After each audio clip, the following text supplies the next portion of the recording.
2009 সাল, তখন ক্লাস 9-এ পড়ি। সবে মাত্র গোঁফের রেখা স্পষ্ট হতে শুরু করেছে। সারাদিন স্কুল আর বন্ধুদের সাথে আড্ডা দেওয়াই ছিল দৈনন্দিন রুটিন। ভালোবাসা কি, সেটা নিয়ে তেমন কিউরিসিটি ছিল না। বন্ধুদের অনেকেই দেখতাম প্রেম করে, হাত কাটে, চিরকুট লিখে, ফোনে কথা বলে ইত্যাদি।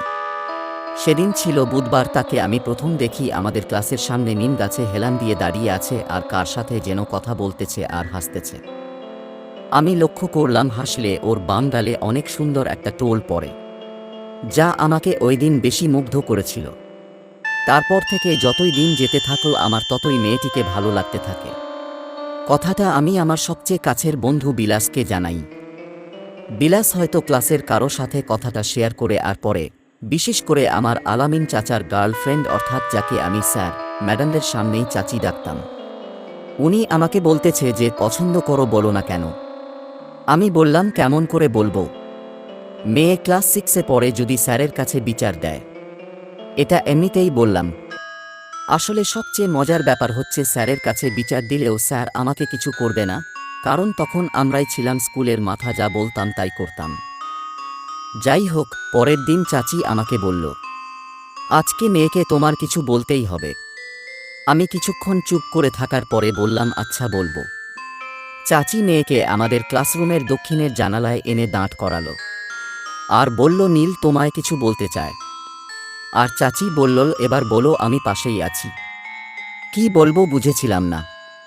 ওইদিকে মেয়েটা বারবার জিজ্ঞাসা করছে, কি বলবেন বলেন। না মানে। কি এত না মানে করছেন? বলেন কি বলবেন। আসলে হয়েছে কি, কালকে বলি। না, আজকেই বলেন, না হলে আমি গেলাম। এই শুনো, আমি না তোমাকে খুব পছন্দ করি। একদমে চোখ বন্ধ করে বলে ফেললাম। বলেই সেখান থেকে চলে আসলাম। কিছুদিন পর এই যে শুনছেন, তাকিয়ে দেখি ওই মেয়েটি। আপনি তো অনেক সুন্দর গান করেন। আমি সুন্দর গান করি? কে বলছে তোমায়? কেউ বলেনি, আমি দেখছি সেদিন স্যারের সাথে আপনাদের ক্লাসে গানের প্র্যাকটিস করছিলেন। ওহো আচ্ছা। আচ্ছা, সেদিন জানি কি বলছিলেন। কি বলছিলাম শুনতে পাওনি? হ্যাঁ, শুনেছি তো।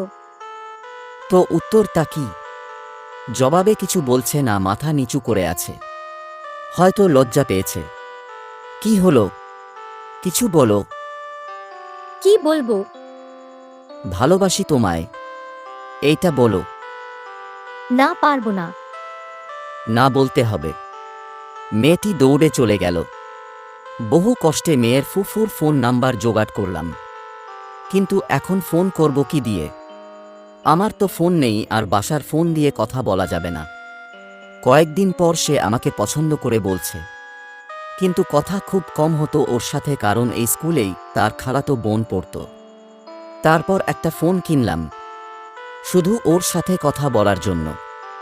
সম্পর্কটা বেশ ভালোই ছিল, কিন্তু ফোনেও কথা বলা সমস্যা।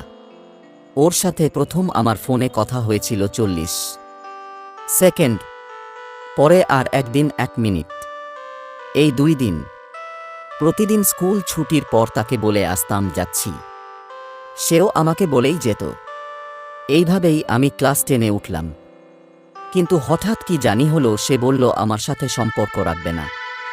আমি স্কুলের পিছনে গিয়ে খুব কেঁদেছিলাম। বিলাস আমাকে ওদের ক্লাসে গিয়ে তাকে অনেক বুঝাইছে, কিন্তু লাভ হয়নি।